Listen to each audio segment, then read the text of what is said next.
Hey guys, it's Tina here. Welcome back to another episode of Tina Tries It. In today's episode, I'll be trying out these Korean squishy makeup.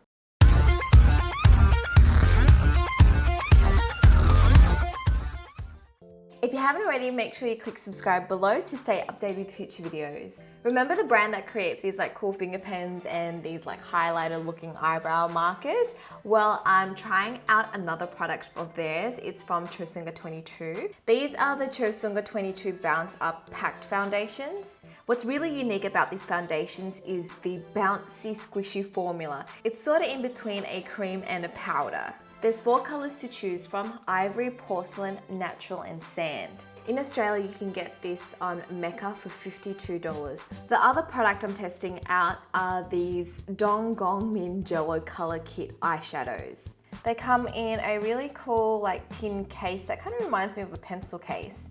And the eyeshadows have a very similar consistency to the foundations. They're both really squishy.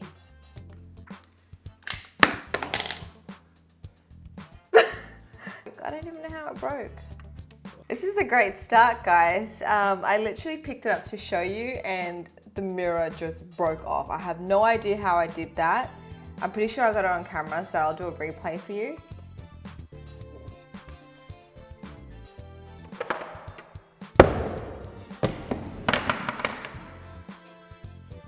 I actually don't know what happened to this. The joint, that plastic bit just kind of shat itself and it just broke. I don't know what happened. Can you see the side here?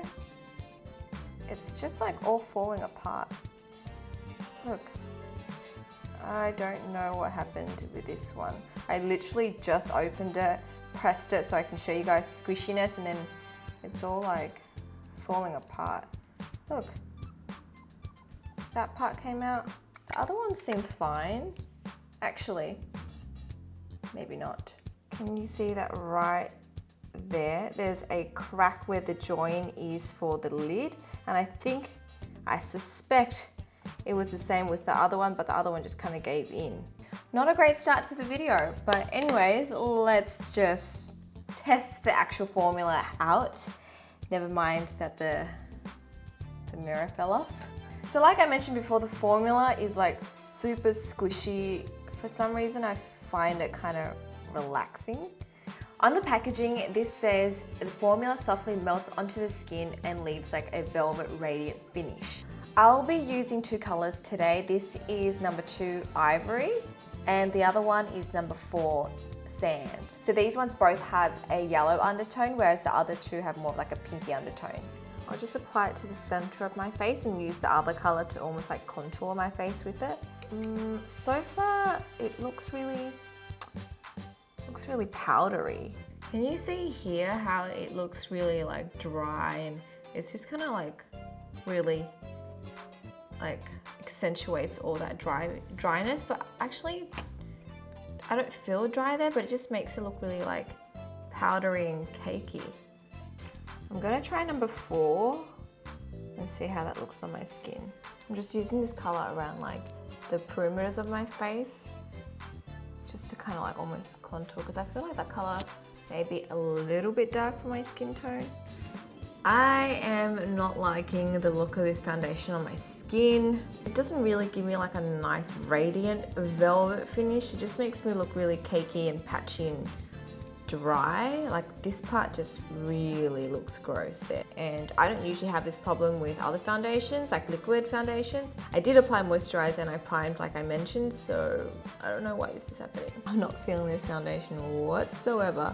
I'm really disappointed. I thought I would like this because the formula looks really unique, and I've liked everything else from that brand, Chosungah 22. So here's a close-up of this side, and I feel like it accentuates my pores. I don't have crazy big pores, but I do have pores here that usually kind of disappear when I apply foundation on, but this, I feel like it just accentuates it more. Do you know what I mean? This didn't really blend nicely. If anything, it just attaches to any dry patches and just accentuates it like crazy. And maybe it'll be good for really oily skin, but I don't really find it good on my skin, and I don't even know if I even want to wear this for the rest of the day. What are your thoughts on it? Can you see what I'm talking about? Is it just me? Am I like being dramatic? Yeah, I'm not feeling it, but we'll just leave it for now. I'm gonna try their eyeshadows next. When I zoom out, it actually doesn't look that bad if you don't look too close at my skin. Plus I have a ring light and beauty lighting happening. So it looks good from far away. Just don't look at my skin close up because that just looks cakey. So I'll be using this kit. This kit has like some matte colors as well as some sparkle colors. So I'll be testing that out in my eyes today. And again, these are really squishy as well. Like I feel like I might break this, but it seems to be okay every time I press it. I'll also swatch the colors on my hand so you can see what the colors look like. In my opinion, the colors aren't very pigmented. This is how it just looks on my skin. I guess you can build up the color, but that's how it looks like when I swatched it. Now, I'm not too sure if you're supposed to use a brush with this, but I'm gonna just see if this works. I'm just using a blending brush and applying this color. This color is called Jupiter, and I'm just using my tapered blending brush from Sigma to apply this. I'm just applying it into my crease. It doesn't feel super pigmented, so I might just use my finger to apply it on. It feels like more like a cream base or cream shadow, if you know what I mean. It's got that texture. I'm gonna go into this shade here and apply it onto my lid. It actually looks pretty pigmented when I press it. Oh, it's actually quite nice. It's like a really nice, natural, kind of shimmery look. I feel like you can pull this off for a day look. Finally, I'm just gonna go into this shade here and just apply that onto the outer corners. I find with this that the product just moves a lot. You know, it's not like when you use normal powders, it kind of just stays on and you can layer these colors on, but I feel like me trying to layer these darker colors on, it doesn't come out as nicely, and it kind of just shifts what's underneath, and it makes blending a little bit hard that way. Like if you're just stacking colors on top, I feel like it just shifts everything underneath, which I am not liking. So this is the best I could do with my eyeshadows. I find that if you use one color, it's easy to blend out and use your fingers and it's fine, but when you start layering colors on top, it just, I don't know, I feel like it just sits into the creases, and this formula never really sets, I think, because it just shifts and moves so much. Originally, I planned to have this makeup on for the rest of the day, but honestly, I just don't like it. So I think I'm kind of like done with my Tina Tries It for this, and I'm ready to rate these products. So for the Bounce Up Pact Foundations, I'm gonna have to rate this like a 3 out of 10. To be honest, I thought I would like this, but I didn't expect it to break on me. The quality is quite bad. And I just think like, I don't know, maybe shipping the products over, it made the lid kind of crack. And so the more you open, I think it would just fall apart. And when I checked, actually 2 of the other packages had the same cracks. Only one was like in perfect condition. Also, I didn't really like the formula on my skin. As you saw, it just accentuated everything. It doesn't hide pores, it kind of accentuates them. And then dry patches, oh my God, it just makes them look like 10 times worse.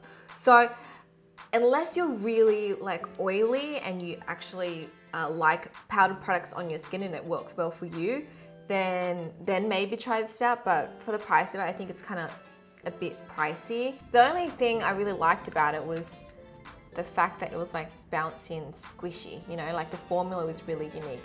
But unfortunately, I don't really like anything else about it. I don't really like it on my skin. For the Jello Color Eyeshadows, I'm gonna rate it like a 4 out of 10, so it's not like heaps better than the foundation. I do like the packaging and it's much sturdier than the foundations. However, I feel like maybe I'm just used to using normal eyeshadows, whereas these ones, if you use one color, it's fine, like I mentioned, but if you layer it, it gets a bit difficult to blend. And yeah, I'm not in love with it, so a 4 out of 10. It is unfortunate that I don't really like these products, but I do really love the other ones that they did, like that brow one I really love, and the finger pen makeup. So it's kind of like a hit and miss with this brand. Anyways, I hope you guys have enjoyed this episode of Tina Tries It. I'll be going to Korea soon, so this will be my first time over there. If you guys have any recommendations of places to go, places to see, restaurants to eat at, please let me know below. But I will be on the hunt for new beauty products to try out, so stay tuned. I'll speak to you guys next time. Bye.